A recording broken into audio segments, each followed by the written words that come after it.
الحمد للہ رب العالمین والصلاة والسلام علی سید الانبیاء والمرسلین اما بعد فاعوذ باللہ من الشیطان الرجیم بسم اللہ الرحمن الرحیم الصلاة والسلام علیک یا رسول اللہ، الصلاة والسلام علیک یا حبیب اللہ، الصلاة والسلام علیک یا نبی اللہ وعلی آلک واصحابک یا نور اللہ۔ پیارے آقا صلی اللہ تعالیٰ علیہ وآلہ وسلم نے ارشاد فرمایا، صلو علیہ صلی اللہ علیکم، یعنی تم مجھ پر درود پاک پڑھو، اللہ تعالیٰ تم پر رحمت بھیجے گا۔ صلو علی الحبیب صلی اللہ تعالیٰ علی محمد صلی اللہ تعالیٰ علیہ وسلم۔ بسم اللہ الرحمن الرحیم۔ فمن افترى على الله الكذب من بعد ذلك فأولئك هم الظالمون۔ ترجمہ کنز عرفان۔ پھر اس کے بعد بھی جو اللہ پر جھوٹ باندھے تو وہی لوگ ظالم ہیں۔ فمن افترى على الله الكذب، پھر جو اللہ پر جھوٹ باندھے، یعنی اس بات کی وضاحت تو ہو گئی کہ بنی اسرائیل پر جو کچھ کھانے حرام ہیں یہ حضرت ابراہیم علیہ السلام سے نہیں ہیں بلکہ بعد میں حضرت یعقوب علیہ السلام کے حرام کرنے سے ہوئے۔ تو جو اس حقیقت کے واضح ہو جانے کے بعد بھی اللہ تعالیٰ پر جھوٹ باندھے اور کہے کہ ملت ابراہیمی میں اونٹوں کے گوشت اور دودھ اللہ تعالیٰ نے حرام کیے تھے، وہ ظالم ہیں۔ اس آیت سے بھی معلوم ہوا کہ علم کے باوجود گناہ کرنا زیادہ سخت ہے، نیز حلال کو اپنی طرف سے بلا دلیل حرام کہنا اللہ تعالیٰ پر افطرا کرنا ہے۔ قل صدق اللہ فاتبعوا ملت ابراہیم حنیفا وما کان من المشرکین۔ ترجمہ کنز عرفان۔ اے محبوب تم فرماؤ اللہ نے سچ فرمایا، لہذا تم ابراہیم کے دین پر چلو جو ہر باطل سے جدا تھے اور وہ مشرکوں میں سے نہ تھے۔ فاتبعوا ملت ابراہیم حنیفا، لہذا تم ابراہیم کے دین پر چلو جو ہر باطل سے جدا تھے۔ اس آیت میں دین ابراہیمی کی پیروی کا حکم دیا، اس سے مراد یہ ہے کہ دین محمدی کی پیروی کرو، کیونکہ اس کی پیروی ملت ابراہیمی کی پیروی ہے۔ دین محمدی اس ملت کو اپنے اندر لیے ہوئے ہے۔ ان اول بیت وضع للناس للذی ببکۃ مبارک وہدی للعالمین۔ بے شک ترجمہ کنز عرفان، بے شک سب سے پہلا گھر جو لوگوں کی عبادت کے لیے بنایا گیا وہ ہے جو مکہ میں ہے، برکت والا اور سارے جہان والوں کے لیے ہدایت ہے۔ ان اول بیت وضع للناس، بے شک سب سے پہلا گھر جو لوگوں کی عبادت کے لیے بنایا گیا۔ یہودیوں نے کہا تھا کہ ہمارا قبلہ یعنی بیت المقدس کعبے سے افضل ہے، کیونکہ یہ گزشتہ انبیاء علیہ السلام کا قبلہ رہا ہے، نیز یہ خانہ کعبہ سے پرانا ہے۔ ان کے رد میں یہ آیت کریمہ اتری اور بتا دیا گیا کہ روئے زمین پر عبادت کے لیے سب سے پہلے جو گھر تیار ہوا وہ خانہ کعبہ ہے۔ حدیث شریف میں ہے کہ کعبہ معظمہ بیت المقدس سے 40 سال قبل بنایا گیا، اور فرشتوں کا قبلہ بیت المعمور ہے جو آسمان میں ہے اور خانہ کعبہ کے بالکل اوپر ہے۔ کعبہ معظمہ کی خصوصیات۔ اس آیت اور اس کے بعد والی آیت میں کعبہ معظمہ کی بہت سی خصوصیات بیان ہوئی ہیں۔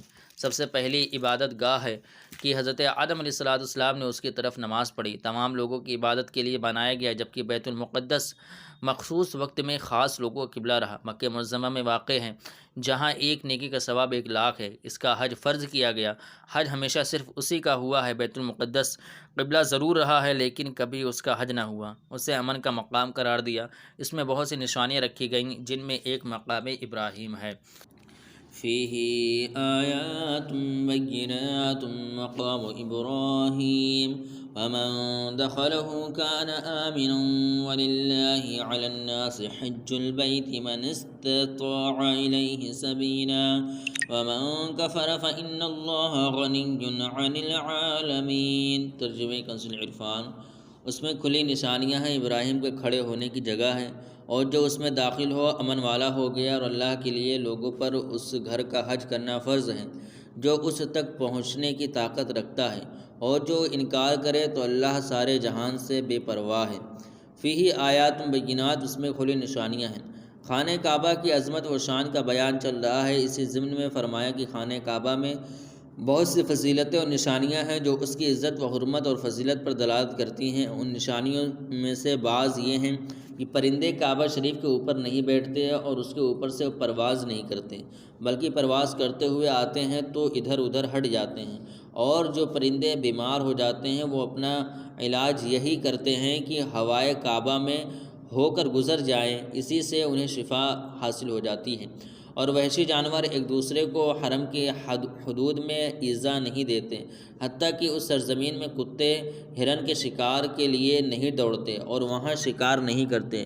نیز لوگوں کے دل کعبہ معظمہ کی طرف کھینچتے ہیں اور اس کی طرف نظر کرنے سے آنسو جاری ہوتے ہیں، اور ہر شب جمعہ کو ارواح اولیاء اس کے ارد گرد حاضر ہوتی ہیں، اور جو کوئی اس کی بے حرمتی و بے ادبی کا ارادہ کرتا ہے برباد ہو جاتا ہے۔ انہی آیات میں سے مقام ابراہیم وغیرہ وہ چیزیں ہیں جن کا آیت میں بیان کیا گیا۔ مقام ابراہیم ابراہیم کے کھڑے ہونے کی جگہ ہے۔ مقام ابراہیم وہ پتھر ہے جس پر حضرت ابراہیم علیہ السلام کعبہ شریف کی تعمیر کے وقت کھڑے ہوئے تھے۔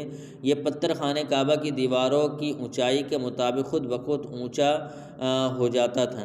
اس میں حضرت ابراہیم علیہ السلام کے قدم مبارک کے نشان تھے، جو طویل زمانے گزرنے اور بکثرت ہاتھوں سے مس ہونے کے باوجود ابھی تک کچھ باقی ہے۔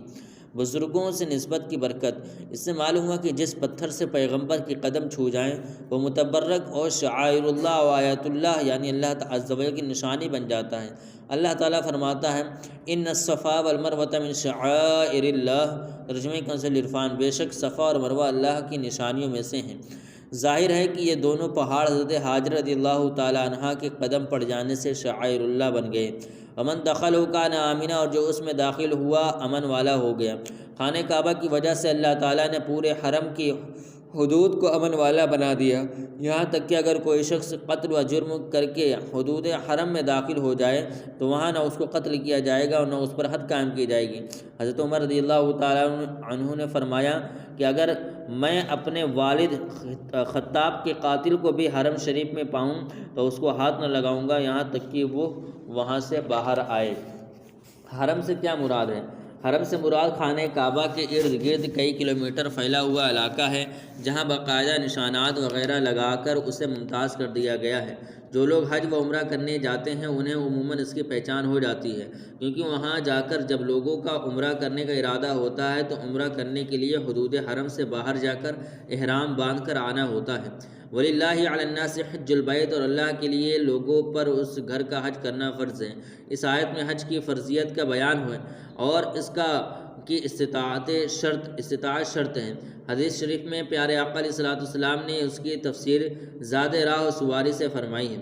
حج فرض ہونے کے لیے زاد راہ کی مقدار، کھانے پینے کا انتظام اس قدر ہونا چاہیے کہ جا کر واپس آنے تک اس کے لیے کافی ہو، اور یہ واپسی کے وقت تک اہل و عیال کے خرچے کے علاوہ ہونا چاہیے۔ راستے کا امن بھی ضروری ہے کیونکہ اس کے بغیر حج کی ادائیگی لازم نہیں ہوتی۔ مزید تفصیل فقہی کتابوں ملاحظہ فرمائیں۔ ومن کفر، اور جو منکر ہو۔ ارشاد فرمائیں کہ حج کی فرضیت بیان کر دی گئی، اب جو اس کا منکر ہو تو اللہ تعالیٰ اس سے بلکہ سارے جہان سے بے نیاز ہے، اس سے اللہ تعالیٰ کی ناراضی ظاہر ہوتی ہے، اور یہ مسئلہ بھی ثابت ہوتا ہے کہ فرض قطعی کا منکر کافر ہے۔ صلو علی الحبیب۔